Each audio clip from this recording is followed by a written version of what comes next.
반갑습니다. 오늘은 엘리후의 말이 계속됩니다. 욥기 36장 1절로 2절입니다. 엘리후가 말을 이어 이르되 나를 잠깐 용납하라. 내가 그대에게 보이리니 이는 내가 하나님을 위하여 아직도 할 말이 있습니다. 자, 이 엘리후가 참 대단하죠. 젊은이답습니다. 내가 하나님을 위하여 아직도 할 말이 있다. 내가 하는 말은 하나님을 위해서 하는 말이다. 참 믿음이 깊은 것 같죠. 그런데 여러분, 잘못하면 이런 너무 강한 믿음, 상대에게 상처를 줄 수 있다는 것도 항상 생각을 해야 됩니다. 내가 하나님을 위해서 하는 것이니까 너는 내 말을 들어야 된다. 이거 참으로 겸손하지 못한 태도라 볼 수 있습니다. 확신, 믿음 갖는 것 중요하지만은 그것은 내가 믿음 가지고 확신을 갖는 것이지, 그러한 나의 믿음과 나의 확신 또는 내가 생각하는 하나님에 대한 나의 생각, 이것을 상대에게 너무 강요하는 것 안 좋은 것인데, 오늘 욥에게 엘리후가 또 이렇게 강하게 얘기를 하고 있습니다. 자, 그러면 엘리후의 얘기를 또 들어볼까요? 5절로 6절에 쭉 보면은 하나님은 능하시나 아무도 멸시하지 아니하시며 그의 지혜가 무궁하사 악인을 살려두지 아니하시며 고난받는 자에게 공의를 베푸시며 그의 눈을 의인에게 떼지 아니하시고 그를 왕들과 함께 왕자에 앉히사 영원토록 존귀하게 하시며 그랬습니다. 하나님은 믿는 자들에게 눈을 떼지 않는다는 거예요. 참 그런 하나님 맞습니다. 그렇죠? 여러분, 내가 고난 중에 있더라도 하나님께서 나를 살펴보고 계신다는 사실을 분명히 믿고 깨달아 하시기를 바랍니다.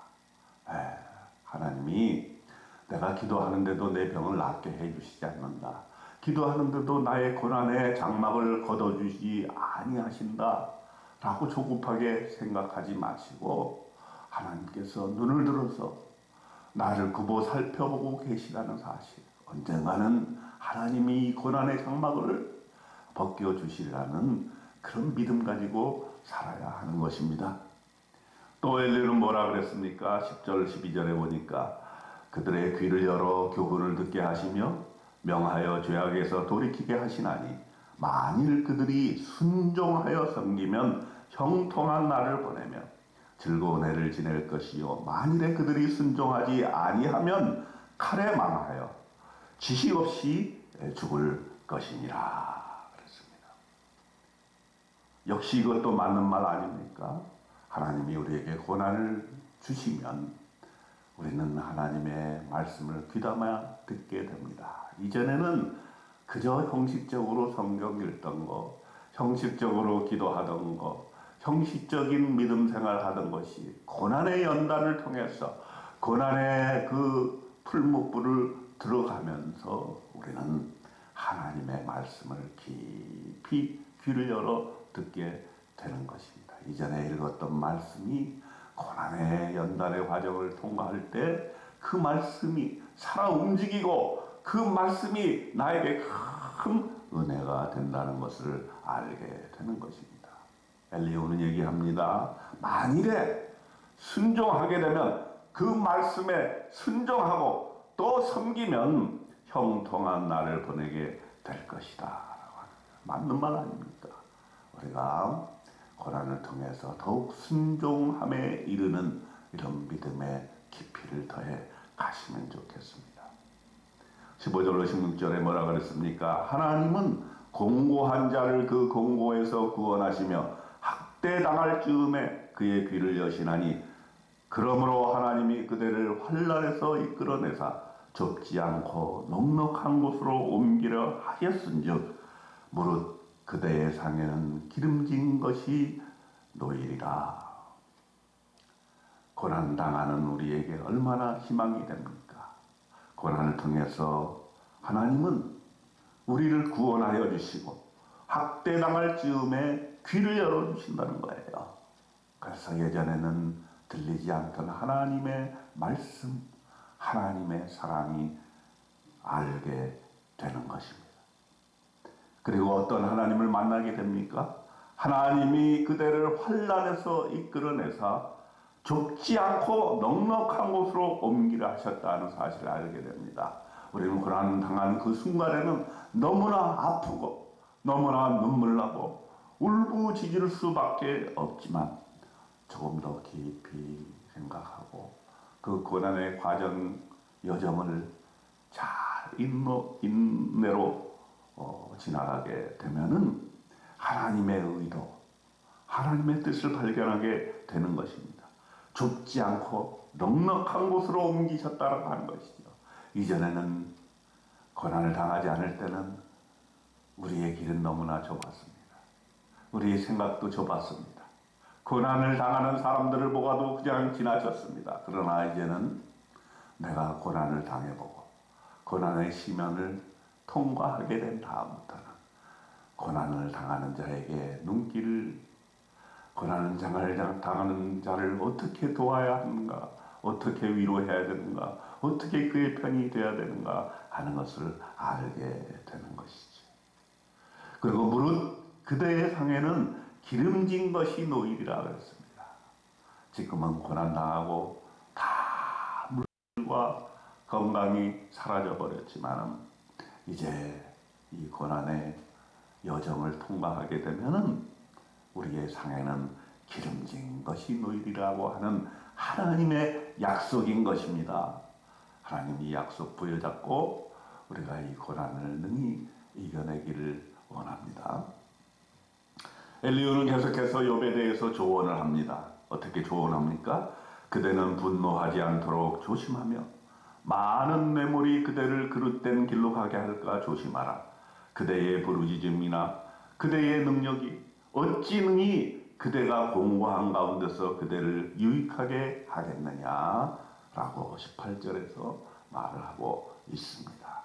이것도 맞는 말이죠. 엘리후가 욥을 위해서 참 좋은 조언을 하고 있는 것입니다. 분노하지 마라. 하나님이 너를 고쳐주시지 않는다고 왜 나 의롭게 좋은 일 하면서 사는 나에게 이러한 고통을 주시는가라고 분노하지 말라. 그리고 많은 뇌물이 그대를 그릇된 길로 가게 할까 조심하라. 인생 살 때에 뇌물에 의해서 올바른 판단하지 않고 또 옳은 길로 가지 않는 것, 그것을 조심해라. 그리고 네가 지금 이렇게 부르짖고 있는데 그렇게 부르짖고 또 네가 무슨 능력으로 너의 병을 고칠 수 있겠느냐?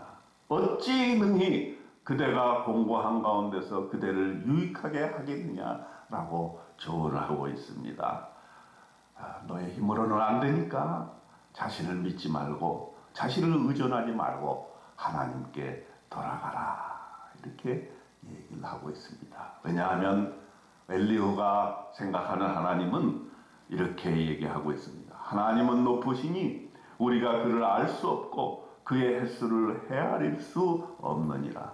보라, 그가 번갯불을 자기의 사면에 펼치시며 바다 밑까지 비치시고 그가 번갯불을 손바닥에 넣으시고 그가 번갯불을 명령하사 관역을 치시도다.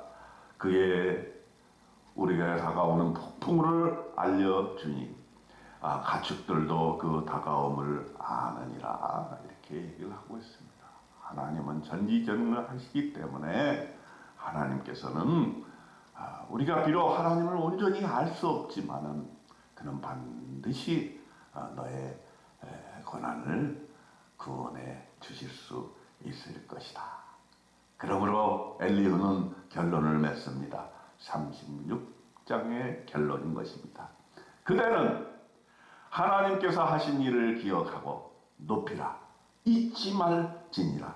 인생이 그의 일을 찬송하였느니라. 고난 중에 하나님께서 하신 일을 기억하라는 말입니다.